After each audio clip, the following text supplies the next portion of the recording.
And good morning, everyone. Appreciate you taking the time to join us for this conversation. And we hope that you walk away with some, not just some new information, but with some new insights and perspectives into issues that are important to your organization moving forward.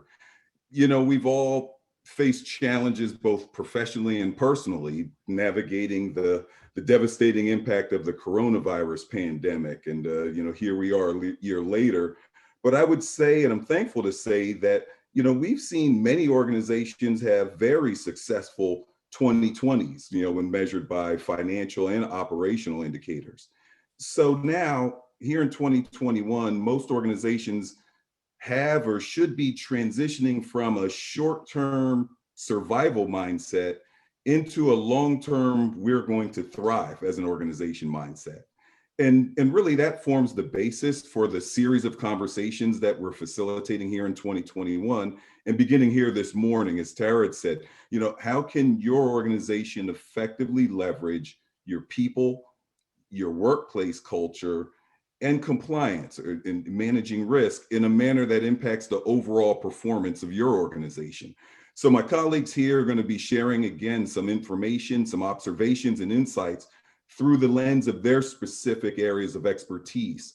And in that way, again, we're hoping to equip you with some things to take so that you can build and execute a strategy across these areas that will improve your organization's performance. So with that, I'm just going to have my panelists here just briefly introduce themselves, and then we'll get into the discussion from there. So Mark Lacher, I'll start with you.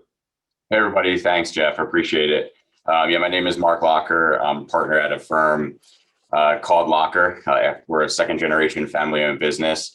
We're located in Souderton. We have four main practice areas: risk management, benefits, personal insurance, and business consulting. I spend most of my time working in the benefits arena and have enjoyed working with Jeff. So good to be here, Jeff.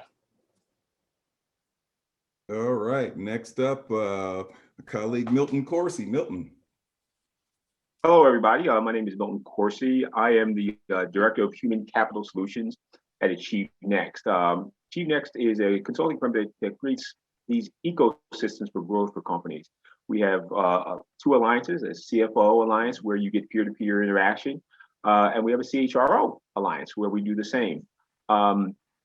My particular responsibilities at Achieve Next, like I said, as Director of Human Capital Solutions, is to build out training programs, be they leaderships, teams, DE&I, you name it, we do it. We customize those trainings to each individual company that we work with. So always a pleasure spending time with my good friend Jeff. Appreciate that. Glad to have you here, Milton. And finally, Mike Torchia. Morning, everyone. My name is Mike Torchia. I'm a managing member of the law firm of Seminoff, Ormsby, Greenberg, and Torchia in Huntington Valley. I'm a labor and employment attorney for about the last 30 years. And I spend most of my time counseling businesses and HR directors and other folks responsible for HR and employment laws on all manner of employment laws. We've been very busy in the last 14, 15 months, to say the least, and it doesn't look like it's slowing down. So we've been a longtime partner of PROXUS and Jeff, and happy to be here this morning. Appreciate that, Mike. Appreciate it. All right, let's go ahead and jump into the conversation. Broadly, we're talking about how do you as an organization, you looking at your people, looking at your workforce, and how do you develop and execute a strategy that aligns with your business's core objectives. In long term, we're going to get into that, but as Mike just alluded to, we're still dealing with a very changing environment due to the pandemic right now, and we felt like it would be remiss if we didn't address some of those current and right now issues in the context of this conversation. So, COVID-related issues continue to impact organizations and the work lives of employees in really significant ways. So, with that in mind, guys, I'd ask, what are some of the right now issues that leaders should be thinking about specific to their people, workplace, and regulatory compliance? And Mark, I'm going to start with you. If you just maybe spend 5 minutes just providing some perspective from your vantage point. Yeah, so obviously, Jeff, as you mentioned, I mean, COVID has been incredibly disruptive for all of us leaders, HR leaders in organizations. So I had three things that came to mind. Number one is motivation, and I'll talk about that a little bit more in a second. Number two is connection to the workplace. And then the last thing is mental health. So, I think oftentimes as benefits leaders and human capital leaders, we focus on attraction and retention. And at this time, I think one of the things that organizations need is to focus on motivation. So how do they motivate their team members? Examples of this could be individuals who express a certain interest in an area and the organization being adaptive to allow that individual to focus there more. And I think we know that if we can have our organization and our team be more motivated, we can increase retention and obviously attraction as well. So motivation is, I think, one of the key issues right now. The second thing is connection to the workplace. So, we've had to create new forms of connection, via Zoom and Teams and all kinds of virtual platforms. And so I think right now individuals are obviously more distracted than ever. And I think we all feel that in our daily lives with kids, news, so forth and so on. And so we need to create pathways to connect with our teams. I think one of the big questions that we need to get to, and I think we'll get to this in the second part of the conversation, is what does the new work world look like, right? And so I think the practices and the habits that we create now, no matter what it looks like, we need to have those available for us as we navigate, the new normal. I know Salesforce just recently announced that they're going to allow vaccinated employees to come back to the office in May, right? So that's one way that they're starting to say we need workplace connectivity. We want employees together. And there's obviously going to be some debate about whether workplaces should be completely virtual or some hybrid approach. And I believe that that's probably where most workplaces are going to end up. And so that connectivity to the team and between team members is going to be really critical as we move forward. So number one is motivation. Number two is connection. And then the last one is mental health. And maybe most importantly, this is a category that, we've seen an enormous jump in mental health claims. We work with a lot of large middle market, self-funded employers. So we actually get to see the raw data, and whether that's increases in prescribing of antipsychotics, increase in visits to counselors, psychologists, psychiatrists, EAP utilization is on the rise. So mental health is a really big right now issue that needs to be addressed by all organizations. There's been a range of tactics, some very simple things like, we have clients now doing Zoom free days, right? So you're just not on Zoom 24 hours a day. Our organization has started an 8-part series around mindset training. Where we just do 30-minute segments, 2 times a day, and that has been really effective. Some of the more strategic things we've seen organizations do, and we've been recommending that they do around this area specifically, is extending mental health benefits. So most benefit plans have these silly limits on mental health benefits. We've been, recommending that our clients remove those barriers to care. And or just paying 100% for all mental health related services. So visits to counselors, psychiatrists, psychologists, et cetera, as well as then directly contracting with mental health providers and or primary care. So, I think where this starts though is just organizations recognizing and naming that the mental health of their individuals is crucial for the success of their business. And so they need to start some dialogue internally at their company. So, it's not just attraction and retention. It's also how do we motivate our team members right now? It's the connectivity to the workplace and building habits and practices for the future. And then I think the third thing, and probably the biggest in my mind of the right now people issues is mental health. Mm-hmm. No, I appreciate that, Mark. Yeah, a lot there that we're going to unpack further as we go along. Milton, same question. What are some of the right now issues from your vantage point? If you could comment on that briefly. Sure, my pleasure. And first, I'd like to say, Mark, you stole a lot of my thunder, but Sorry about that. no, that's fine. That's fine. It's because those are important issues. So I appreciate you bringing those up. But I think that when we take a step back and look at the impact that the pandemic has had on organizations and specifically around their cultures, it's been pretty significant, right? The first thing we have to take a look at is how are we defining this thing called culture, right? It's not just this ethereal thing that's in the air. It is kind of our behaviors, our actions, our interactions. What are the fundamental things that we do with each other, for each other, that create community, create culture that we as a company, or you as a company, should be focusing in on? Now, a lot of times, people in leadership positions have kind of taken culture for granted. It's kind of something that just happens. And it could just happen simply because we were all in the same place at the same time, right? So we got to talk to each other, we got to relate to each other, we got that, all those social connections. As we're in this, COVID world, this Zoom world, that becomes a lot more challenging. So what I say to leaders is that that's something that we need to be intentional about. So I would say you need to go back, make a list of things that you think are fundamental to who you are as an organization, right? What are those things? And then develop a process by which they become intentional.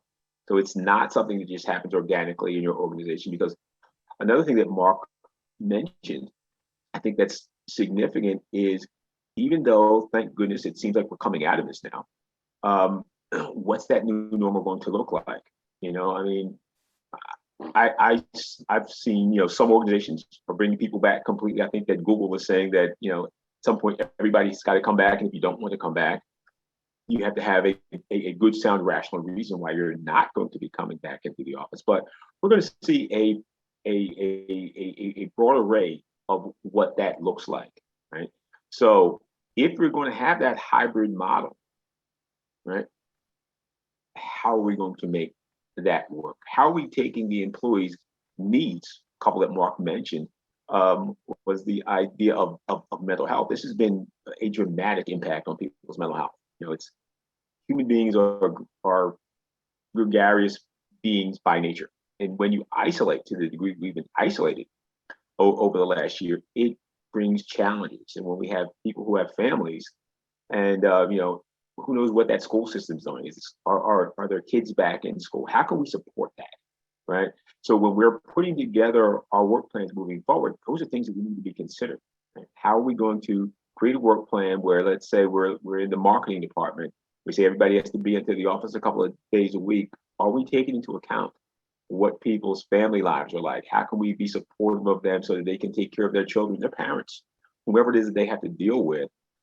Because that's going to create a much more sound basis for that employee, right? If I don't have to worry about my children, I don't have to worry about my aging parents, I can focus on my work, and it creates more of a win-win for everybody in the organization. So I think from my perspective, we need to be much more intentional about our culture moving forward, who we are and what we are, what that means from a behavioral perspective, right? What are the behaviors that we need to implement across the organization? And then how can we be supportive of our employees to create? Because one of the things, especially when we look at younger employees, right? These are people who have a very transient kind of approach to work, right? They come, they go. So we have to create systems where there's something in it for them. There's growth opportunities for them. Now, this is kind of getting beyond just the COVID thing. But when we begin to create those for them, then we create a stronger bond, stronger relationship. So that also feeds back into, as Mark was talking about a little earlier, retention. So. Right. No, appreciate that, Milton. And it's interesting as I'm, listening to you both and the things you're focusing on. And Milton, really appreciate you defining culture in a very clear way. And Mark, one of the things you mentioned was connectivity. So talking a lot about these people issues, and I know as leaders of organizations, there's that component of how do I navigate all these people issues while running the business and the business moving forward. And a lot of the issues around that kind of end up in that space of regulatory compliance and mitigating risk. So even in the context of what we just heard, really interested, Mike, in your right now thoughts that organizations should be considering from a regulatory compliance standpoint. Yeah, the right now issues will make your head explode. I mean, honestly, for anyone who's doing employment law, HR, HR compliance, all those people out there who have that responsibility. So from my perspective, from a legal perspective, putting aside things like having people come back to work and what those protocols are going to be and all of that stuff, just speaking about the legal requirements that you need to think about right this second, there's probably three areas I would say. The first one is the American Rescue Plan Act, the ARP, right? So that's a recent statute, and that has many, many components in it. And one of the questions we get most often is some of the benefit plans from last year, from 2020, like the FFCRA, the Families First Act, the Emergency Paid Sick Leave Act, the expanded FMLA, all of those programs. What is the status of those programs now? And the quick answer is, because every one of these topics we could take half an hour on, just drilling down on some of these details. But the quick answer is that those programs, the emergency paid sick leave and expanded FMLA, are optional for employers to provide to employees. In 2020, employees had the right to these benefits. Now in 2021, the employer has the option of providing these benefits or not, basically. The second part of that is COBRA, that there are COBRA benefits, as many of you know, that give someone up to 18 months to stay on your health plan. And there's been a dramatic shift in COBRA. There's now a COBRA subsidy, so that employers now are paying the COBRA premiums going forward for employees from now until September 30th. So that is exactly what I just said. So the employees, would normally pay the premiums. Now the employer is paying the premiums. Now they're getting reimbursed. They're reimbursing themselves by withholding tax payments, just like they did with the Family First benefits or the emergency paid sick leave benefits or the expanded FMLA. But that's difficult to administer. If you think about that, you have to, there's a new notice that you have to give employees. You have to keep track of that. If someone's COBRA benefits expire in that period, well, then that stops, and now they have to pay themselves. And there are some requirements of going back to people who have previously rejected COBRA. Now they need the notice too. They have an opportunity to get on to the subsidy. And there's all sorts of little ins and outs about, do they have the right to expand their coverage? What companies are even required to do this? That COBRA, the federal COBRA, kicks in at 20 employees or more, but now under the ARP, it's really all employers, even those who are just subject to what we sometimes we call in Pennsylvania the mini COBRA. So anyway, if you weren't kind of in tune with that, with the COBRA subsidy, get there, Google it or look at it or ask someone or ask your benefits provider or someone and kind of get up on the COBRA. And the third thing is vaccines. I mean, this is by far one of the most common questions we're getting. I've presented a few seminars in the last month and getting questions from all sorts of employers about, can we require the vaccine? If we can't require it, how far can we go? Can we ask the question about, have you been vaccinated? What happens if we require it and someone can't get it? What happens then? So instead of just posing these questions and letting you figure it out, I'll give you a couple answers. Again, very quick answers, 30,000 foot view. Yes, employers can require the vaccine. They can require employees to be vaccinated before they come back to the workplace. And by the way, that's not new. Employers have been doing this for years and years with the seasonal flu vaccine and with other kind of medical treatments that they needed, depending on the business, before they came back to work. So that's not a new concept. The only new concept is now it's everyone. Everyone is sort of in the same boat. So yes, employers can require the vaccine, but most of the recommendations are not to do that. Most of the recommendations are not to require it or you're fired or you can't come back. Most employers are saying, we are strongly urging you to do it. Here's information about how to do it. And they're sort of taking a wait and see attitude and say, let's just see how many of our folks are going to do it.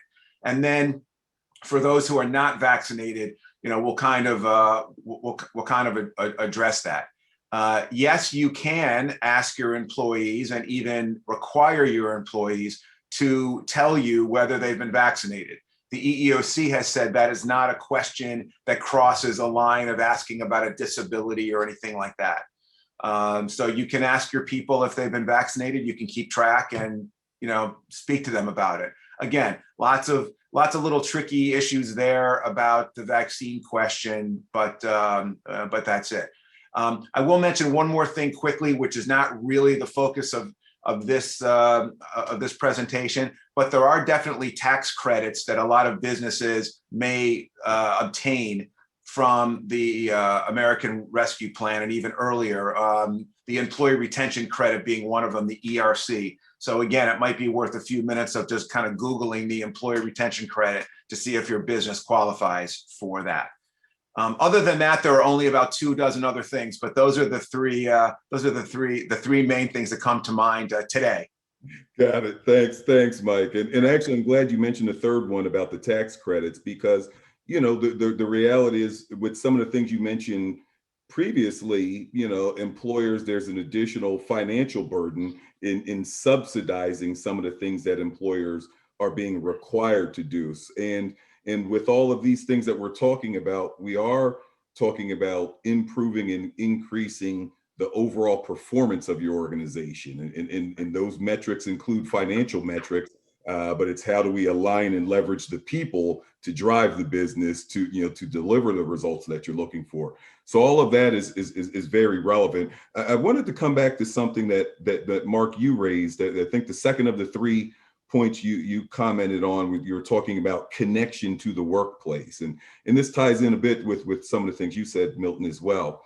Like, for many organizations, whatever their workplace culture is, right, has been forged and developed in a work environment that looked a whole lot different than it did in 2020. So now I heard you both talking about kind of moving forward, organizations need to be intentional about it. Mark, if you could comment on what are some of the things that a leader needs to think about in order to improve and ensure that their workforce is connected to the workplace, when what that leader did in the environment in which they connected employees before was different than it is now. So, like, how do we stay connected? How do we promote a culture when we've got to do it in a world that looks different? Does that make sense? Yeah, absolutely. Yeah. By the way, Mike, we're going to send all of our Cooper questions your way. Yeah, thank you. Thanks. Yeah. So, I mean, I've been thinking about this question, Jeff. Obviously, since you raised it and saying, okay, how do we drive organizational performance in the future? And, to me, I mean, the answer is going to be maybe simple, but it's really to get back to the basics, and I think for leaders right now, just reviewing, what is the identity of your organization currently today? What are the vision, values, mission statement, principles, however you define it? And then say, okay, do we need to adjust those moving forward because of what we experienced throughout the last year? So, are there pieces of the organization that we need to change? And if we make those changes, then I think it's incumbent upon the leaders in the organization to make sure that those things cascade down to the rest of your team. Now that's a very conceptual answer to your conceptual question. In very practical terms, I think what this means is going through some kind of process as a leadership team, taking a step back and a deep breath and saying, okay, this has been a really challenging, very disruptive year. What are the things that we need to materially change about our leadership style or our organization so that we can be effective moving forward? So, if you're in the service industry and all of your trucks are on the road and they're just going into people's homes right from where they live, maybe you need to find new ways to connect to your team in the future, right? Or if it's our organization, we've been doing this mindset training, which has been a way for us to connect with the team. It's also purposeful, but it's another way for us to connect. So I think it's a hard question to answer, I think, for most organizational leaders right now, but I would really get back to the basics and say, what, if anything, do we need to change around kind of the heart of the organization? Now, Milton, I'm interested in your thoughts on this one too. Yeah, thanks, Mark. It's very interesting because every year, Gallup does this study about employee engagement, and the numbers never change. It's roughly about 38% of all employees are engaged, and the rest are actually disengaged. And that really costs companies literally billions of dollars a year. Right? It's unbelievable what the cost is. So, but you're right, it's a difficult thing to try to figure out how do we connect those dots, right? How do we get people engaged? And there's a bunch of other research out there that tells us this interesting thing, right? Is that people typically are not, productive or aren't engaged because they're happy. In other words, production doesn't follow happiness. It's actually the other way around. People who are productive are more engaged. So now how do we connect those dots, right? How do we do that? You said something I think that was very, very important. And that is, we need to find a way to connect people to mission. So it's not simply a job, that they see themselves tied to the core impetus of the organization. We gave a really, really quick story. And I don't know how true this is, but I read it on the internet somewhere, so I'm sure there's a factual basis for it. But, and this goes back many, many, many years, the beginning of the space program. And there was, they say that JFK was walking through NASA and he bumped into one of the janitors there. And he said he asked that gentleman, at that point, he didn't know what this gentleman did, but he asked him, what he did here. And the story is that man told JFK that I'm helping put a man on the moon. He didn't connect to, I have to do trash cans for the scientists. He connected to what he did was driving the mission. Right? So it's important for us as leaders, or you folks as leaders, to figure out ways that you can connect people to mission. If you do that, it's not that easy, but if you do that, you'll find that greater connection, you'll find that greater engagement, people will be more productive, and it creates more of a win-win situation. Really interesting point, and it sounds like from both of you, there's not a clear answer, but from a practical standpoint, it's taking that first next step, and it sounds like it's also within that having some being willing to have some difficult conversations internally and to really be able to assess where we're at and what we need to do differently, and then be intentional about going in that direction. And Mike, I'd be curious in terms of your observations, because you're talking to organizations and leaders, and often, the conversation includes some level of, can I do this or not? Can I require employees to get the vaccine? And I remember talking with you before, and you said a lot of it is yes, you can, but should you? And I'd be interested in your take in terms of not just how you're advising clients, but what you're seeing organizations doing in terms of whether they're using the legal can do or cannot do as a framework, or using it more proactively to say, hey, because we can do this, we will do this. Right. I think most employers will first try to figure out what they want to do. You know, they'll look at their workplace and say, this is what we would like to do. We would like to bring people back. We would like to have this program. We would like to do this. We would like to do that. And then they either just do it or, or they call, someone like me and say, all right, here's what we're thinking about. Do you see any problems with that?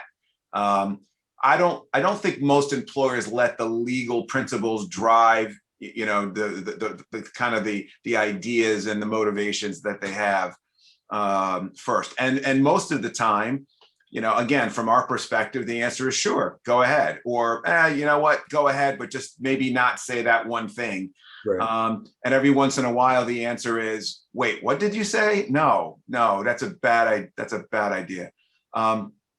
So when it comes to issues like this with the employees, we're getting lots of questions again of what we'd like to do is bring people back on June 1st, and here's what we're thinking. We're thinking about having a party on the first day, and we're thinking about, putting people in separate offices, and we're going to, keep social distancing, and we're going to do these things. Do you see any problem with that? And we kind of talk through whether there's liability or what the landmines are. Again, from a, kind of from a legal perspective, what the landmines are, which is not to say that it might be a good idea for motivation or for people being engaged or anything else.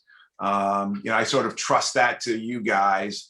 I thought what I heard you say before is that people who are unhappy are more productive, but that's not what you said, right? That can't possibly be. But I thought you said that happiness is not related to productivity. So I'm thinking, if productivity is related to unhappiness, then I have a bunch of unhappy people at our firm. But yeah. No, that wasn't. Okay. Wow. No, thanks. That wasn't at all what I was trying to allude to. No, what I was saying is that, like, you talked about the party, right? About what we'll bring people back in June. Yeah. We'll throw a big party and everybody be happy. Then all of a sudden they're going to go back and work hard. What I'm suggesting is I'm going to rebut that's not. People appreciate the party. Don't get me wrong. They will. Who doesn't like pizza? So we'll enjoy the party. But what I'm saying is people become, happy because they are more productive. In other words, when they feel connected, when they can see the value add from what they do every day to our mission, vision, and goals, that engages them more. So the idea is, how do I connect them to who we are and help them understand the value that they add by doing this thing and the import that thing is? That will create a much more engaged employee, and they'll become happier because they see that their work. Just imagine if every day that you went into your office, okay, and you were doing everything that you're doing, but in the back of your head, you're saying this is basically an exercise. Nothing's going to change. It doesn't really matter. How would you feel? Would you be as productive? Would you put forth the effort that you're putting forth now? Or would you be where so many people, according to that Gallup poll, are, that says, basically, my primary function here is try not to get fired today. And I want you to become much more proactive. So the idea is connect you into our mission. You become more productive and you become more engaged and thus happy. Hopefully that made a little bit more sense. Yeah. And by the way, when you have one of those parties, do not make it a costume party.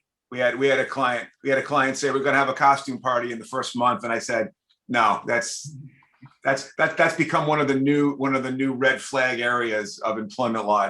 Nobody dress up like anything, please. Yeah. That is a recipe for disaster. Yeah. But, it makes for funny stories, but it also makes for, possible legal claims. It's a shame, but no more. Not even Halloween. Good advice. Yeah. Good advice.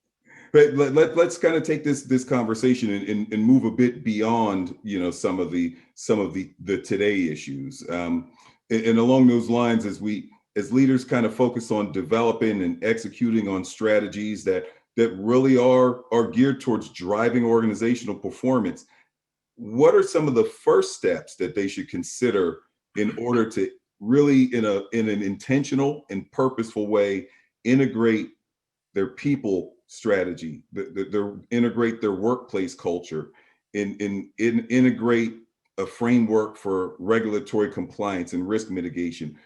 What's the first step that organizations should be considering in order to move those things forward into the future? And yeah, Mark, I'll start with you. Okay. Yeah, so I mean, I kind of mentioned what I think would be the first step, which is to just name, if you need to adjust your, the heart, the culture, the identity of the organization based off of the last year. And if you do, then I think there's a couple of things that kind of flow from that. So one of it, and Mike started talking about this, and Milton did too, which is, what is your new reimagined, so to speak, workplace? Just start naming what that is. What are going to be the new norms that you create, and the new practices that you create? Are you going to have a 4-and-1 schedule? A 3-and-2 is going to be 5 days. Are you going to mandate the vaccine? Are you going to just advocate for it? I mean, just starting to name what, and just writing it down, just the simple step of writing it down and saying, what do I want the workplace to feel like when people start to come back? What do I want it to mean to them? Just naming that. And also I'd say listing out people's, some of their concerns that obviously people are going to have about coming back to the workplace, and naming those things, and then communicating those things effectively to the individuals prior to bringing them back. So that's kind of be one of the things, is just, what is your new reimagined workplace? What is it going to look like and feel like? And then start communicating that effectively to your team. We at our firm, we've been doing that as consistently as we possibly can. Obviously, communication is critical across all points in time, but certainly just continuing to communicate as much as we possibly can around when we're coming back and what it's going to look like and feel like when we do. The second thing is that, and this is maybe, it doesn't exactly relate to the question, but I think it's an important thing to just acknowledge that has happened, is that this whole idea, if we ever had work-life balance, which, we kind of joke about, that has been even more frayed or completely blown up, maybe is a better way to say it, over this past period of time. So I think before we bring people back, just naming, what you want work-life balance to be in your business, in your culture, in your organization, is important. I know I have a bunch of friends who wake up and, go from grabbing their coffee to the living room, to the dining room table, work there, and then they go from there to the family room, before the end of the day. And that just, that dynamic has really shifted this whole concept of work-life balance. So I think it's important as leaders just to name that, and as people get back in, hopefully, the habit of coming into the office, how do we help encourage individuals to have really appropriate, lines between work and life? Yeah. So those are kind of the two initial steps, I would say, in addition to just, again, saying, just naming, do we need to shift the culture or the identity of the organization in some way? Okay. Milton, your thoughts on that? Sure, absolutely. I think Mark's comments were spot on. Absolutely. I think one of the things that we've been talking so far about, this idea of, a new normal. What's that new normal going to look like? But I think as leaders, we need to not only look internally, because you're right, there's going to be some changes for us, but we need to think about what that new normal is going to be for our customers, for our clients, and how that might impact, right, what we need to do to perform. There's good and bad news here. When we think about, we obviously gone through a year of unbelievable turmoil. I don't think anybody on the call can remember a time quite like 2020. That was unique in a way that I hope to never see again. But if we look at the economic data, it looks like the economy is on the precipice of really explosive growth. And we as leaders need to make sure that we're in a position to take advantage of that moving forward, right? So one of the things I would suggest that we all do is spend some time thinking about the environment in which we operate. When we think about strategy is contingent on environment, right? The strategy I'm going to implement is going to be different depending on, and we made assumptions at the beginning of the year when we set strategy at some point in the past. We had assumptions we made. Are those assumptions still valid? Some of them may be. There may be a few that aren't, right? So we may need to tweak our strategy a bit as far as the organization is concerned. And then we need to develop a plan for how are we going to grow our human capital in such a way that they can implement what's on that paper. It's been my experience because we at Achieve Next, we do strategic plans for companies, we help them develop them. And it's been my experience that a lot of times companies develop plans and they come in these really neat binders. They look really, really cool. And then we put them on a shelf and nothing happens. And a big part of why nothing happens is because of that disconnect I just mentioned, right? We have the strategic plan, but we haven't developed the people strategies so that they are going to grow into the roles that we need to implement that plan. That's a vital thing. So I would suggest that we all take some time and do that. Look externally. Obviously, all the internal things that we've already talked about need to be done, but look externally. What is the impact on your customer? How do we maybe need to shift strategy? What does that mean for the competencies and the behaviors of our employees? What do we need them to do? And then figure out how we're going to match those two things up and what our plan is so that we can match things up. Going back, Michael, to what I mentioned earlier, this is how we can help them connect to our mission and drive productivity too. We're going to help them develop the skills, competencies, and abilities that we need to implement in this new normal. I appreciate you bringing up that point in terms of there being tremendous opportunities in the marketplace for organizations to grow and expand, but what it necessitates in terms of looking externally, at the market. Mike, again, since kind of that same question, beyond the issues of today, as we're kind of looking forward, like what are some of the things that leaders need to be thinking about from a legal and regulatory compliance standpoint? So I would say that you can't ignore the rules. The rules that have been in effect, and when I say the rules, I mean, the statutes and the protocols and the procedures and the guidelines and all of those things for human resources and for employment law. They tended to be ignored in 2020. There was such chaos and everyone was just trying to stay afloat. No one knew. Back in March, everyone said, boy, what are we going to do for the next month? Hey, can you imagine if this thing lasted till June? And then, it just kept kind of going and going. So I think a challenge for the businesses going forward and for the HR folks is to figure out return to work protocols and procedures and all of those things we're talking about, but not forgetting that you're still subject to all of these rules and laws and regulations out there. You still can't discriminate. You still can't, when you're talking about who can come back to work or whose office gets moved or who is going to take a different job title. You still have to be careful that you're not discriminating against someone in a protected class. You're not doing something that's going to affect all of the women in the group or all of the older workers in the group or whatever that may be.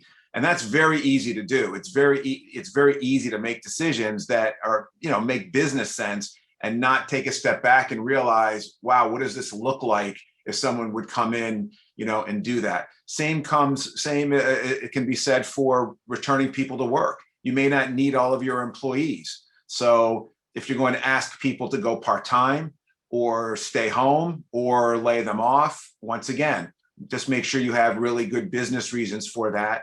One of the things I joke about when I speak to the human resources directors that we talk to is document.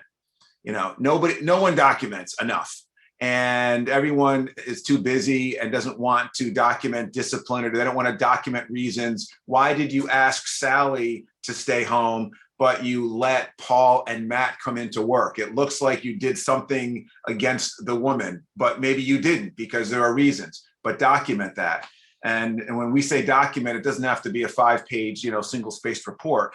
Just a couple of notes in the file, so that you can go back later and say, these are the reasons why we did these things. I think that's pretty important. One more piece of kind of practical advice I'll throw out there along the lines of documenting. And Jeff has heard me say this probably for 10 years now. If there are disciplinary measures you're taking against someone, an employee, or a termination decision that's made, document it today, document it this minute, because I can't tell you how many times employers will make a decision to lay someone off or terminate someone, and they say, well, we're going to do it next week at the meeting, or we're going to do it after this project is over, or we're going to do it whenever.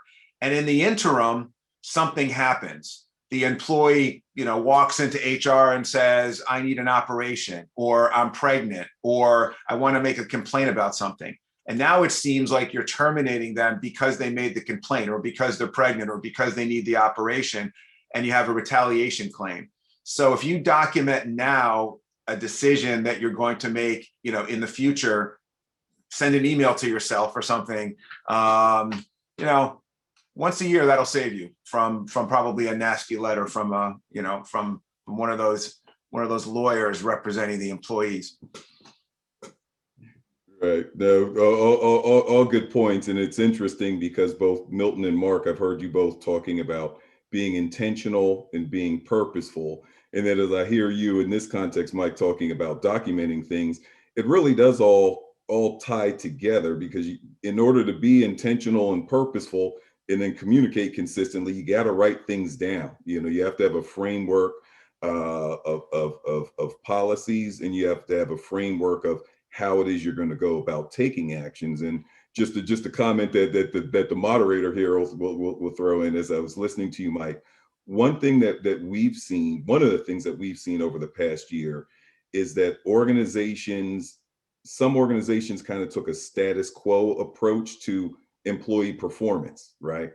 Such and such isn't really performing that well, or isn't behaving that well, but it's not that bad. And I really don't want to go through documenting it and addressing it. But then in March and April, where organizations were forced to make difficult decisions, and if we've got to have 10 less people in that department, then the conversations we were having were, it's really important that the employees who remain are our strongest performers. And that's where the rubber began to hit the road a bit in terms of organizations that did not proactively address employee performance or hold consistent standards of employee performance. So that had just come to mind for me in terms of something for you all to think about within your organization. Those of you that have a high performing, a workforce, or desire to have a performance driven workforce, this past year has kind of created a springboard and an opportunity for you to kind of either change the standard or establish the standard in that regard. So I just wanted to share that. I want to go back to, before we close out, and we'll take some questions in a minute. But Mark, you were talking about the importance of after an organization kind of naming what you want your workplace to look like. But then you also talked about, and this is a critical point, in terms of communication. And can you share, maybe either a couple examples or a couple thoughts in terms of what are some of the ways that an organization can and should be communicating, this is the direction we're going in? What are some of the things you do to communicate? It seems simple, but it's, a lot of us don't always do that well. Yeah. So, right. We have been at our organization, and we've been encouraging other other clients that we work with, just to take the simple steps of saying, writing down what do we need to be communicating to our employees and team members, because this, I think, and Jeff, you and I hosted another roundtable here recently where we talked about specifically vaccines in the workplace. And, one of the points that we talked about with Dr. Robinson was that just the fact that these are new conversations that in most workplaces you didn't have to have before.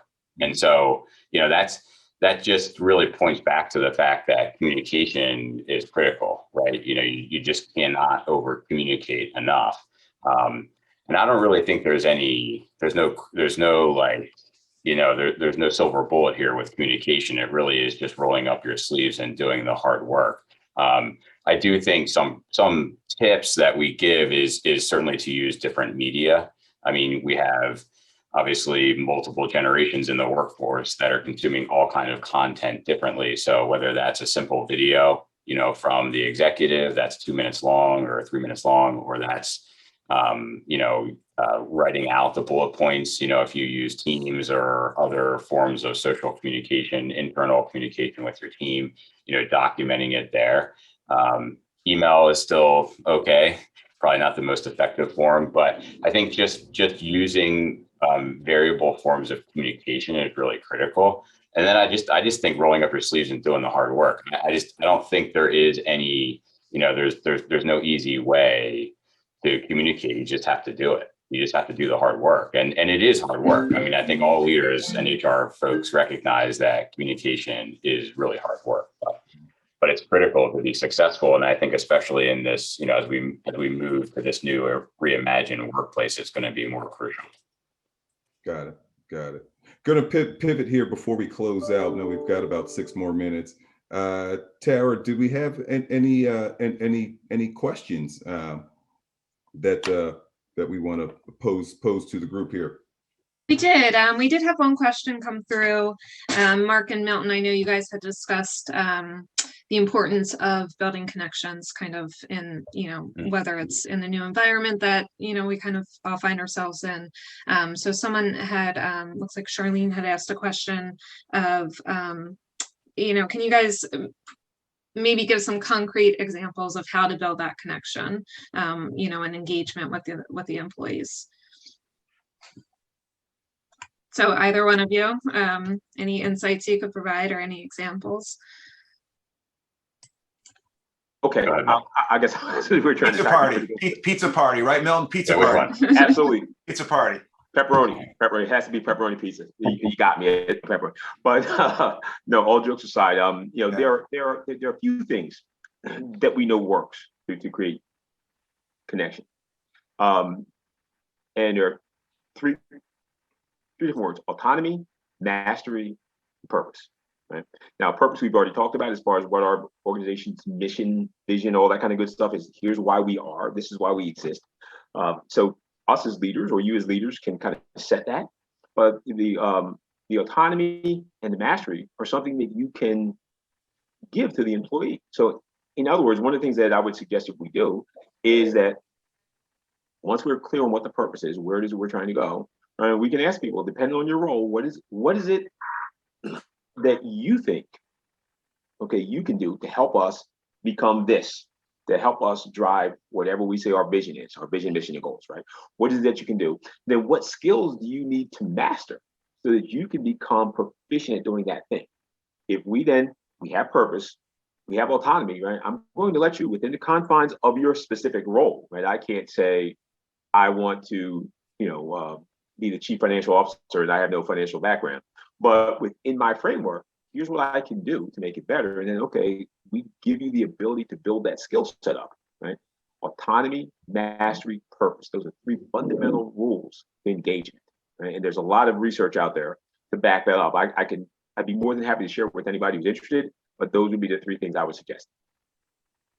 Yeah, maybe just one of the things that we've done here organizationally that might be helpful, that is maybe it's a good reminder, I think. So we did this process a couple of years ago where we took our vision, mission, values, and essentially jammed them all together into principles. We were inspired by Ray Dalio's book on principles. And one of the principles that we have is actually our first one is you will build interpersonal muscle. And essentially what we mean by that is that, you need to build that interpersonal connectivity with each individual. So just a super practical thing that we do that ties directly to the principles is, and I know for me, I'm always moving at a fast pace. So it's a good reminder when I get on the phone with someone on my team is to say, okay, what am I doing to connect with this individual on an interpersonal level? Let's not just jump right to the business stuff. Let's connect personally about what's going on in their lives. And I think that that's a practical thing that we can do to help drive connectivity in our businesses. Thank you both. It doesn't look like we had any more questions come in. So I don't know if any of you have any final tidbits that you want to offer, or I have a question. I have a question for Milton Mark when it comes to that. What about how effective is just paying people? I don't mean paying people more in terms of comp, but I mean, giving them a gift card or buying everybody dinner or something. Are those things that work at all, even short term or long term? What about that kind of stuff? I mean, I was joking about the pizza party, although I still think that's a good idea. But I mean, there's a lot of my clients I hear are doing things like this. They're sending everyone a couple bottles of wine, or they're having a beer tasting virtually, or they're, whatever, that kind of thing. Well, okay. Here's what I know about comp driving behaviors is that I think the number is roughly, and it may have changed over the last couple of years, but it's roughly around $70,000, right? So whatever compensation is required to make people comfortable, up until then, it becomes a motivator for behavior. After that, not so much. So, so what I'm saying is that while those gift cards and the pizza party, and by the way, Michael, if you have one, just give me the address. I'm there. Yeah. But if you have those things, those are nice things to do. Those show that you value people to a certain degree. But as far as it having any long-term, impact on people's performance or behaviors, not so much. Yeah, I would just add, our crew loved the virtual happy hour when we did it in April. Yeah, and I think it was still, and then we did something else virtual in June. But then by August, folks were just like, I'm so sick and tired of being in front of this screen. I don't want to do any kind of,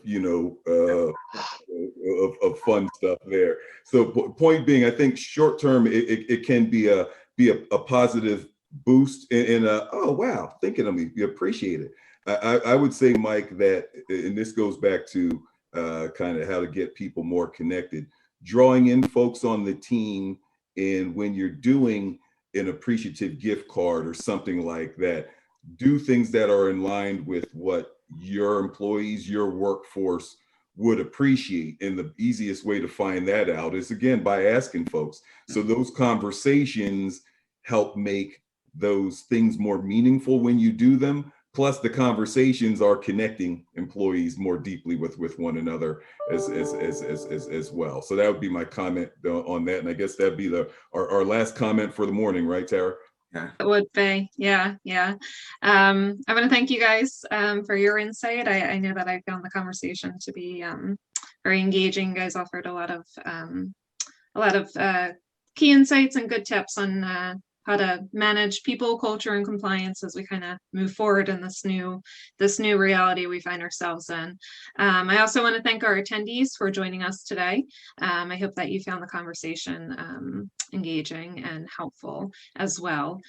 You can expect to receive an email from PROXUS tomorrow with a recording of today's program. And as Jeff mentioned earlier, this is the first in a series that PROXUS will be hosting. So please, as we move forward, just keep an eye out for for future roundtables and content around this topic. With that, I want to hope everyone has a great rest of their day. And thanks again. Thanks, everyone. And Mike, Milton, and Mark, thank you.